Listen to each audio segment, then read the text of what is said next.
K കൃഷ്ണദാസാണ് telephone ലൈനിലുള്ളത്. ശ്രീ കൃഷ്ണദാസ്, അതെ,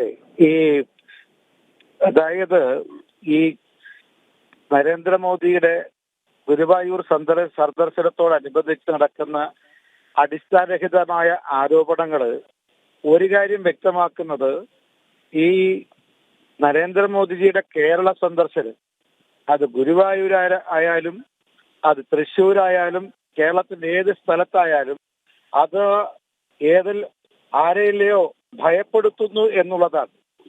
മോദിജി കേരളത്തിലേക്ക് വരുന്നത് പലരെയും ഭയപ്പെടുത്തുന്നു എന്നുള്ളതാണ് ഈ അടിസ്ഥാനരഹിതമായ ആരോപണങ്ങളുടെ അടിസ്ഥാനപരമായ കാരണം മോദിയെ സ്വീകരിക്കാൻ, മോദിയെ കാണാൻ, മോദിയുടെ പ്രസംഗം കേൾക്കാൻ, അതുപോലെ മോദി കേരളത്തിൽ വരുന്നു എന്നുള്ളതിന്റെ പേരിൽ പോലും വളരെ ആവേശം കൊള്ളുന്ന ഒരു വലിയൊരു ജനസമൂഹം കേരളത്തിൽ ഉരുത്തിരിഞ്ഞു സൃഷ്ടിക്കപ്പെട്ടിരിക്കുന്നു. കേരളത്തിൽ വലിയ ഒരു അന്തരീക്ഷം തന്നെ, രാഷ്ട്രീയ അന്തരീക്ഷം മാറിക്കൊണ്ടിരിക്കുക. പുതിയ രാഷ്ട്രീയ ധ്രുവീകരണം മോദിജിയുടെ വരവോടുകൂടി കേരളത്തിൽ ഉണ്ടായിരിക്കുന്നു. ഇതാണ് പലരെയും ഭയപ്പെടുത്തുന്നത്. അതിന്റെ അടിസ്ഥാനത്തിലാണ് ഗുരുവായൂർ സന്ദർശനത്തോടനുബന്ധിച്ച് വിവാഹങ്ങൾ മാറ്റിവെക്കുന്നു, അതുപോലെ തന്നെ സാധാരണ ഭക്തന്മാരുടെ ദർശനത്തിന് വിലക്കേർപ്പെടുത്തുന്നു. ഈ തരത്തിലുള്ള കള്ളപ്രചരണങ്ങൾ ദേവസ്വം തന്നെ വളരെ വ്യക്തമാക്കിയിട്ടുണ്ട്. ഒരു വിവാഹവും റദ്ദ് ചെയ്തിട്ടില്ല. അതുപോലെ തന്നെ ആരെയും അവരുടെ ദർശനത്തിന് നിഷേധിക്കുകയുമില്ല. മറിച്ച് ഈ വിവാഹത്തിന് ചില സമയത്തിന് ഒരു ക്രമീകരണം മാത്രമാണ് ഉണ്ടാക്കിയിരിക്കുന്നത് എന്നുള്ളതാണ് ദേവസ്വം ബോർഡ് പോലും പറഞ്ഞിരിക്കുന്നത്.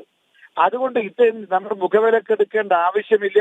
ഇത്തരത്തിൽ നരേന്ദ്രമോദിജിയുടെ കേരള സന്ദർശനം, ഗുരുവായൂർ സന്ദർശനത്തോടനുബന്ധിച്ച് നടക്കുന്ന ഇത്തരത്തിൽ അടിസ്ഥാനരഹിതമായ ആരോപണങ്ങൾക്ക് ചവറ്റുകൊട്ടയിൽ പോലും നിൽക്കാനുള്ള വിലയില്ല എന്നുള്ളതാണ് നമുക്ക് മനസ്സിലാക്കാൻ സാധിക്കുന്നത്. അതുകൊണ്ട് ഈ ഗുരുവായൂരിൽ ഒരു വിവാഹവും റദ്ദ് ചെയ്തിട്ടില്ല, സാധാരണക്കാരുടെ സന്ദർശനം മാറ്റിവെച്ചിട്ടില്ല, എല്ലാം സാധാരണ നിലയിൽ തന്നെ നടത്തും. നരേന്ദ്രമോദിജിയും ഗുരുവായൂർ ദർശനം നടത്തും, അദ്ദേഹം ഉണ്ണിക്കണ്ണനെ കാണും, അതേപോലെ തന്നെ എല്ലാ ചടങ്ങുകളിലും പങ്കെടുക്കും. സുരേഷ് ഗോപി തൃശ്ശൂരിൽ അദ്ദേഹത്തിന് കിട്ടുന്ന വലിയ അംഗീകാരം, അത് നമ്മുടെ മറിച്ച് എതിരാളികളെ വല്ലാണ്ട് വേവലാതിപ്പെടുത്തുന്നുണ്ട്. അതിന്റെ ഭാഗമായിട്ടാണ് ഈ കള്ളപ്രചരണം എന്ന് മനസ്സിലാക്കാൻ വലിയ ബുദ്ധിയൊന്നും ആവശ്യമില്ല. അല്ല, ശ്രീ പി കെ കൃഷ്ണദാസ്, ഈ മറ്റൊരു ആക്ഷേപം, അതായത് പ്രധാനമന്ത്രി എന്തിന് അടിക്കടി കേരളത്തിലേക്ക് വരുന്നു എന്നുള്ളതാണ്. പ്രത്യേകിച്ച് തൃശ്ശൂരിൽ കഴിഞ്ഞ ആഴ്ചയല്ലേ അദ്ദേഹം വന്നത്, പിന്നെ എന്തിനാണ് വീണ്ടും അദ്ദേഹം വരുന്നത് എന്ന രീതിയിലൊക്കെയാണ് സാമൂഹ്യ മാധ്യമങ്ങളിലൂടെയുള്ള പ്രചരണം. അതെ, അദ്ദേഹത്തിന്റെ ഇത്തവണത്തെ കേരള സന്ദർശനത്തിന്റെ ഭാഗമായിട്ട് അദ്ദേഹം നമ്മുടെ ഷിപ്പ്യാർഡിൽ കേരളത്തിനും അതുപോലെ രാജ്യത്തിനും പ്രയോജനകരമാകുന്ന 3-4 പദ്ധതികൾ അത് പ്രഖ്യാപിക്കാൻ വേണ്ടി പോവുകയാണ്. അത് നമ്മുടെ രാജ്യത്തിന്റെ വികസനവുമായി ബന്ധപ്പെട്ടിരിക്കുന്നു. കൊച്ചിൻ ഷിപ്പ്യാർഡ് കേരളത്തിലാണുള്ളത്.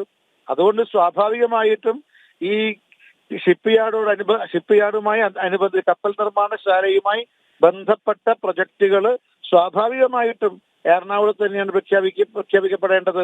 അതോടനുബന്ധിച്ച് ഗുരുവായൂരിൽ അദ്ദേഹം ദർശനം നടത്തുന്നു.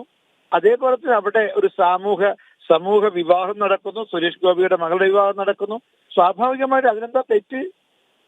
അപ്പൊ അടിക്കടി പ്രധാനമന്ത്രിക്ക് ഒരു സംസ്ഥാനത്ത് പോകാൻ പാടില്ല എന്നൊന്നുമില്ലല്ലോ. അദ്ദേഹം ഭരണാധികാരിയാണ്, അതുമായി ബന്ധപ്പെട്ട സന്ദർശനം നടക്കും. അദ്ദേഹം രാഷ്ട്രീയ നേതാവാണ്, രാഷ്ട്രീയ പരിപാടിയിൽ പങ്കെടുക്കും. അതിനെന്താ ഇപ്പം വലിയ വേവലാതിപ്പെടേണ്ട ആവശ്യം എന്താ ഉള്ളത്? അവിടെ ഈ വരവ് ഞാൻ നേരത്തെ സൂചിപ്പിച്ചൊരു കേരളത്തിന്റെ രാഷ്ട്രീയ രംഗത്ത് അല്ലെങ്കിൽ മലയാളികളുടെ മനസ്സിൽ അത് വലിയൊരു മാറ്റം ഉണ്ടാക്കുന്നുണ്ട്. അത് പലരും ഭയപ്പെടുന്നുണ്ട്. അതിന്റെ അടിസ്ഥാനത്തിലാണ് ഈ അപ്രസക്തമായിട്ടുള്ള അപ്രസക്തമായ ചോദ്യങ്ങളും അടിസ്ഥാനരഹിതമായ ആരോപണങ്ങളും എല്ലാം ഉന്നയിക്കുന്നത്.